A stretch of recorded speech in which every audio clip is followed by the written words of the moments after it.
Bienvenidos al Informativo Económico en DW.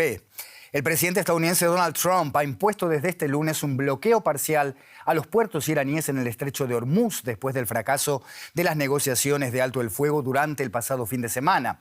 Este paso marítimo se ha convertido en la principal herramienta de presión de Irán en su guerra asimétrica con Estados Unidos, que junto a Israel inició hace 6 semanas este nuevo conflicto en Medio Oriente. Aunque estos ataques causaron fuertes daños y víctimas, no lograron el objetivo de derrocar al régimen en Teherán ni de frenar su programa nuclear. La crisis ha escalado entre tanto a nivel global. Irán cerró de facto el estrecho por donde transitaba cerca del 20% del petróleo y el gas mundial, disparando los precios energéticos y afectando exportaciones clave como los fertilizantes, con impacto en la producción de alimentos. Trump busca ahora contener las consecuencias del conflicto y su impacto económico. Y siguiendo este asunto muy de cerca, por supuesto, está nuestra corresponsal financiera en Nueva York, Ana Nieto. Ana, contanos en detalle cómo puede afectar este bloqueo a los precios del petróleo. Depende de cómo se vaya materializando. El bloqueo afecta sobre todo a Irán, que es el país que ha tenido más barcos transitando por Hormuz, casi un centenar de ellos durante todo el conflicto. Y si otras flotas de otros puertos no se mueven, entonces habrá aún menos oferta en el mercado, una oferta que principalmente va dirigida a Asia, especialmente a India y a China. Sí, en cualquier caso sigue habiendo bastantes riesgos, problemas con seguros, costos de transporte que se terminan reflejando en un mercado internacional más allá del precio del barril. El informe de producción de la OPEP publicado hoy refleja un aumento generalizado y récord de los fletes marítimos de crudo y derivados refinados, no solamente por las alternativas a Hormuz, también en otros mercados como puede ser la ruta tanto mediterránea como la ruta atlántica. Además del impacto negativo de la oferta por el revés de las ventas de Irán, Estados Unidos no ha renovado la exención temporal de un mes que tenía al petróleo ruso y que venció el sábado, aunque la exención tampoco hizo demasiado por los precios porque parece que parte de la producción de Rusia en cualquier caso está evadiendo las sanciones. Sin embargo, Ana, al decir Trump en esta jornada que se mantenían las negociaciones con Irán, el precio ha cedido en cierta medida y empezó a cotizar por debajo de los $100. ¿Hay cierta complacencia en los mercados? Eso parece indicar los datos que está manejando la Agencia Internacional de la Energía. Su director ejecutivo, Fatih Birol, ha dicho hoy en un evento del Atlantic Council que, aunque los precios están elevados, no están reflejando la seriedad del problema y hay una desconexión que terminará por desaparecer, dado que este es un asunto muy crítico para la economía global. Los precios, con todo, están más de un 60% por encima de donde estaban antes de la guerra. E incluso si no hay guerra, hay muchos analistas en Estados Unidos que ya no cuentan con acabar el año con un barril por debajo de los $80 por unidad. Birol dice que se han dañado casi 80 instalaciones petroleras en la zona del Golfo y que va a tomar aproximadamente 2 años repararla. Hoy la OPEP ha hecho público, como dije antes, su informe de producción de marzo, el primer mes entero de guerra, que refleja una caída de producción del 27% solamente en un mes, de mes a mes, porque no hay posibilidad de exportar el producto por el cierre de Hormuz. Kuwait, Emiratos Árabes, Irak son los que más han trabajado la producción, pero también Arabia Saudí la ha reducido en un 23%. Ana Nieto, Nueva York, gracias por estas informaciones. Hasta cualquier momento. Gracias, Andrés. Vamos a ver ahora otras noticias económicas que nos ocupan en esta jornada. La aerolínea española Iberia ha informado este lunes que suspende por lo menos hasta noviembre sus vuelos a Cuba debido a la situación del país con graves problemas de abastecimiento en pleno bloqueo petrolero estadounidense y una fuerte caída de la demanda. Desde febrero, todos los aviones de Iberia que despegaban de Cuba tenían que hacer escala técnica en Santo Domingo para repostar combustible. En Alemania, una huelga de pilotos del grupo Lufthansa causó retrasos y cancelaciones en varios aeropuertos, entre ellos Frankfurt, Múnich y Berlín. Se trata del cuarto paro que afecta a Lufthansa este año. El sindicato de pilotos convocó a la medida de 48 horas por un conflicto en torno a las jubilaciones. El personal de cabina, que ya había dejado de trabajar el viernes, anunció el lunes otra huelga en una de las aerolíneas del grupo para este miércoles y jueves. El todavía mayor fabricante de autos europeo, la alemana Volkswagen, volvió a registrar un retroceso en sus ventas internacionales, sobre todo por problemas en Estados Unidos y China. El grupo vendió en el primer trimestre del año un 4% menos que en el mismo periodo del año pasado. Volkswagen vendió más autos en Sudamérica y en Europa, aunque las cifras no compensaron el retroceso en otras regiones. La extorsión representa un alto costo económico en México, sobre todo para las pequeñas y medianas empresas. Este delito aumentó más de un 20% desde 2019.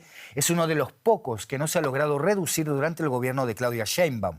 A pesar de la ofensiva contra el crimen organizado, los comerciantes tienen miedo de denunciar y de que haya colusión con la policía. Esta patrulla de la Ciudad de México no busca ladrones ni homicidas, sino extorsionadores. El llamado cobro de piso es uno de los pocos delitos que el gobierno de Claudia Sheinbaum aún no logra reducir. Este comandante a cargo del centro de la capital reconoce que muchos comerciantes ni siquiera denuncian por temor a represalias o a la colusión de mandos policiales. Hay menos temor de denunciar. Ya tienen mucha más confianza con la policía, la zona restaurantera viene y nos marca por teléfono a los comandantes de cuadrante, porque muchas de las llamadas anteriormente aparecía como desconocido. Entonces, ese era el problema, pero ya con coordinación de policía de inteligencia, sin ningún problema se puede verificar de dónde viene el llamado. El refuerzo de las labores de inteligencia fue una de las claves en la nueva estrategia que la presidenta lanzó en junio del pasado año contra la extorsión, la mayor cruzada de su mandato. Desde 2019 este delito se ha disparado un 22% y en 2025 superó las 11.000 denuncias. Como indica este restaurantero, para muchos establecimientos, sobre todo en las zonas de ocio, el pago forma parte de su presupuesto. Y nos piden normalmente, dicen que es como el crimen organizado, te voy a decir tal cual como fue la conversación, y piden un único pago y con eso te garantizan como la seguridad de que ya no van a estar molestando.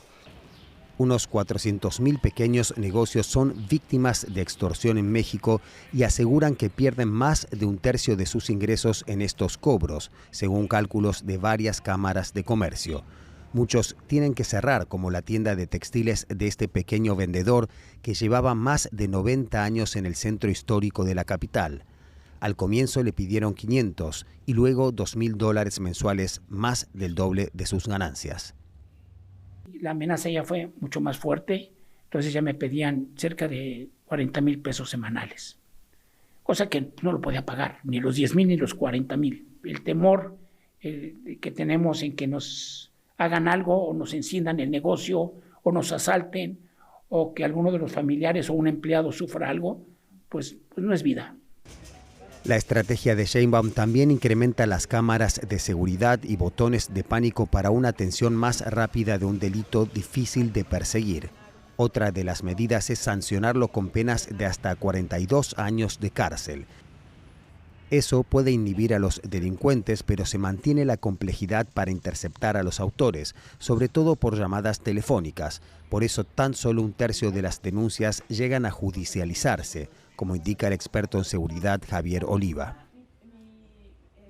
Es porque desde los reclusorios se hacen este tipo de delitos, que además esto te pone en evidencia la corrupción de los sistemas penitenciarios estatales, porque el temor que tienen el denunciante en México es que quien le tome los datos o los números, en fin, pudiera estar trabajando justamente para los delincuentes. Un entramado, el de la extorsión, que lastra la seguridad en México. Y mientras muchos países europeos endurecen sus políticas para frenar la inmigración irregular, España apuesta por una vía diferente. El presidente del gobierno, Pedro Sánchez, quiere conceder permisos de residencia temporales a cientos de miles de migrantes y solicitantes de asilo que ya viven en España. Una iniciativa que sitúa al país a contracorriente en el debate migratorio europeo. María Menchu llegó hace 8 años a España con su familia desde Guatemala y hasta hoy vive como migrante sin permiso de residencia, sin papeles. Sin tener los papeles es como que estuviéramos atados de pies y manos. No podemos buscar un buen empleo. Pero sin la documentación uno no puede hacer nada. Uno tiene que esperar de que si alguien le puede dar algún trabajito a uno y le paga lo que la persona quiere pagarle a uno y aceptar. Francisco logró el año pasado obtener un permiso de residencia al crear su propia empresa. De esta forma ya no depende de otros empleadores. Un pantalón como esto, yo lo trabajé todavía hasta por 2 euros, confeccionar todo, desde el principio hasta el final. Y ahora me están pagando 50 euros para hacer un pantalón. María quiere aprovechar la nueva medida del gobierno para regularizar su situación. Con los papeles, pues yo pienso que nos abre muchas puertas en diferentes trabajos y más que todo, pues ganar lo digno del salario.